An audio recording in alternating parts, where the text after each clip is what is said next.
You're just an employee. I can fire you anytime I want, company owner Mr. Thompson had said while withholding his 3-month salary. 2 years later, that same Thompson was on his knees in front of Ryan begging, "Please don't destroy me." Ryan Martinez, a 34-year-old skilled electrician living in Phoenix, Arizona, had been working at Thompson Electric Company for 6 years and was one of the company's most reliable technicians. He lived a modest but happy life with his wife Lisa and their 7-year-old daughter Emma.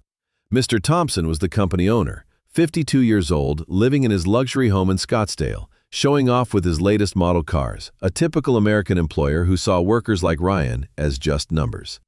This story began in September 2022. Ryan had come to work as usual, but this time there was no paycheck.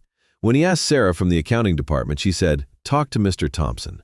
When he entered Thompson's office, his boss was playing with his new iPad. "Ryan, welcome. Sit down." "Mr. Thompson, where's my paycheck? Today's the 15th, payday." Thompson, maintaining his fake smile, said, "Ryan, the company is currently experiencing cash flow problems. A few of our big clients have delayed their payments. We need to postpone salaries for a few weeks." Ryan was surprised. The company was doing well. They were taking on big projects. "How long will I have to wait?" "Don't worry, at most a month. This is a temporary situation." When Ryan returned home, he explained the situation to his wife Lisa. Lisa was a teacher, and her salary only covered half of the family budget. Without Ryan's salary, they would be in trouble. "Wait another week," Lisa said. "Maybe it really is a temporary problem." A week passed, no salary came. When Ryan went to talk again, Thompson was more aggressive. "Ryan, stop bothering me constantly. I told you, I'll pay as soon as the money comes in." "Mr. Thompson, I have rent, car payments. I need to support my family." "That's not my problem. You're just an employee. Do your job and wait for your money." After the second week, Ryan started checking Thompson's social media accounts. He was shocked. Thompson was posting photos of meals at Phoenix's most expensive steakhouse, checking in at the new golf club, and had gone on a weekend trip to Sedona with his wife Jennifer. The cash flow problem story was a lie.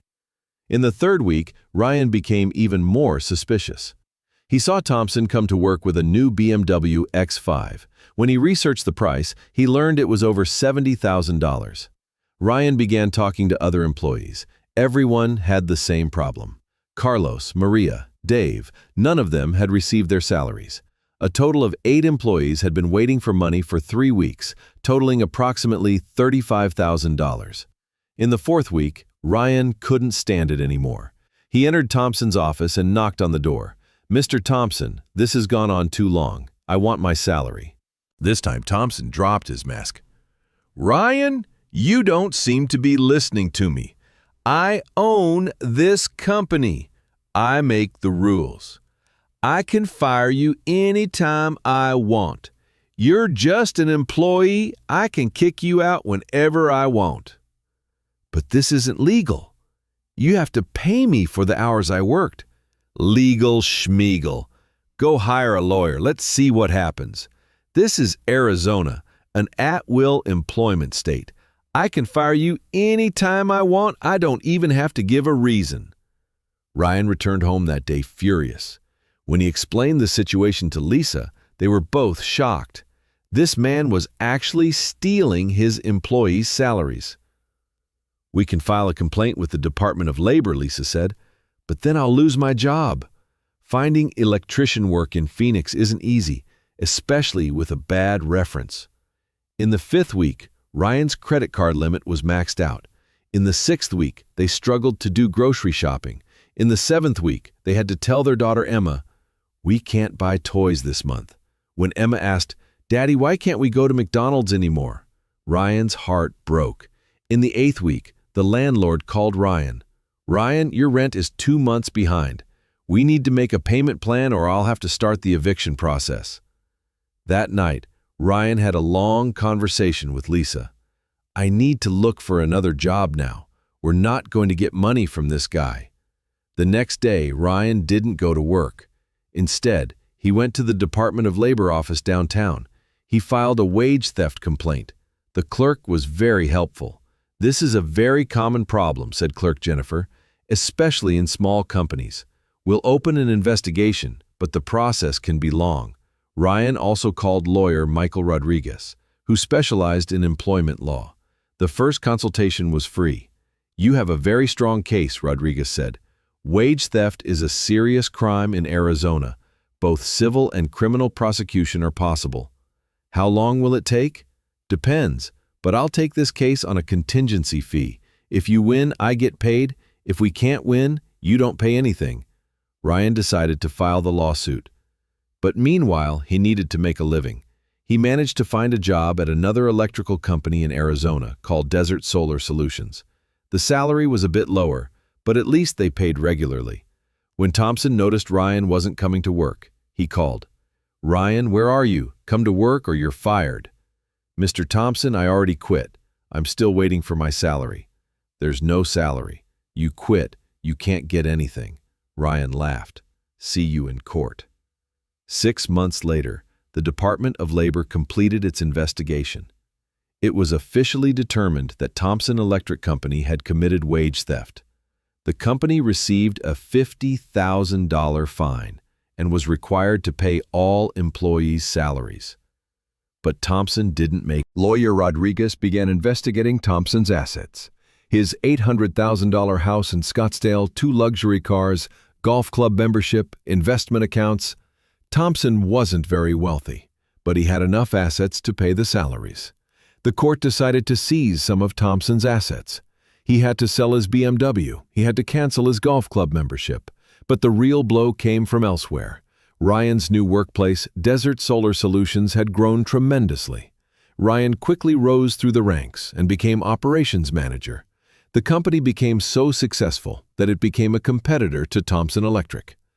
A year later, Ryan managed to transfer most of his former clients to Desert Solar. Thompson Electric began losing customers. 2 years later, Thompson Electric was on the verge of bankruptcy. His customers were gone, employees had resigned, his reputation was ruined. Everyone in Arizona knew he was a wage thief. One day, Thompson called Ryan. "Ryan, can we talk?" "Sure," Ryan said. "Come to Desert Solar's office." When Thompson came to Ryan's new office, he was surprised. This had become a big, modern, successful company. Ryan was sitting behind a huge desk, looking confident and successful. "Ryan," Thompson said in a barely audible voice, I made a mistake." "Which mistake are you referring to?" "Not paying the salaries, treating you and others badly." Ryan looked with a cold expression. "Continue." There were tears in Thompson's eyes. "My company is finished. My reputation is ruined. I have no customers left. I apologize to you." "Apologize?" "Yes, and I'm going to ask for a favor." Ryan was surprised. "A favor?" Thompson literally knelt in front of Ryan. "Please, don't destroy me completely. Don't tell people anymore. Forgive me." Ryan was watching the man who had said, "You're just an employee," 2 years ago, now kneeling on the ground, begging. "Mr. Thompson, stand up." Thompson stood up, still looking desperate. "Do you remember what you said to me 2 years ago?" "Ryan, please. You said you're just an employee. I can fire you anytime I want. Now you're unemployed. I'm a successful business owner." Thompson's face was completely red. I know. I was wrong. Back then you tried to make my family starve. My daughter was asking why we couldn't go to McDonald's. We struggled to pay rent. I'm sorry, Ryan. Really sorry." Ryan looked at Thompson. He hated this man. But getting revenge now seemed meaningless. His own success was already the best revenge. "Mr. Thompson, I won't destroy you. You already destroyed yourself. I just do honest business. You did dishonest business. The market punished you for that." Thompson looked with slight hope. "So, you won't say anything more?" "I won't say anything extra to anyone, but everyone in Arizona already knows what you did. This is a small community. Word travels fast." Thompson nodded, looking defeated. "But," Ryan continued, "there's one condition. Anything. You'll make full payment to the employees you still owe, with interest." I don't have that much money." "Sell your house. Sacrifice your luxury lifestyle. Find that money." Thompson's shoulders sagged. "Okay, I'll do it." 3 months later, Thompson sold his house in Scottsdale and made payments to all his former employees. He paid a total of $65,000, including interest and penalties. When Ryan received this money, he thought karma was real. The money was important, of course, but what was really satisfying was Thompson's downfall. A year later, Ryan became a partner at Desert Solar Solutions. The company became one of Arizona's largest solar companies. Ryan and his family bought a beautiful house in Phoenix suburbs. Emma was going to private school, and the family was financially secure. Thompson, on the other hand, had to leave Phoenix. His reputation was so bad that he couldn't start a new business. He moved to Tucson and started working as a regular worker at a small construction company. Ironically, now he was also just an employee. Ryan sometimes remembered the old days, those tough 3 months, Emma's questions, Lisa's worry. But that experience made them stronger. Ryan knew his success came not only from hard work, but also from integrity. When Ryan gave a speech at Desert Solar's annual company meeting, he said, "The most important thing in business is trust. Be honest with your employees, your customers, your community. Don't sacrifice your long-term reputation for short-term profit." Everyone in the audience applauded, and Ryan knew he would never make the mistake Thompson made.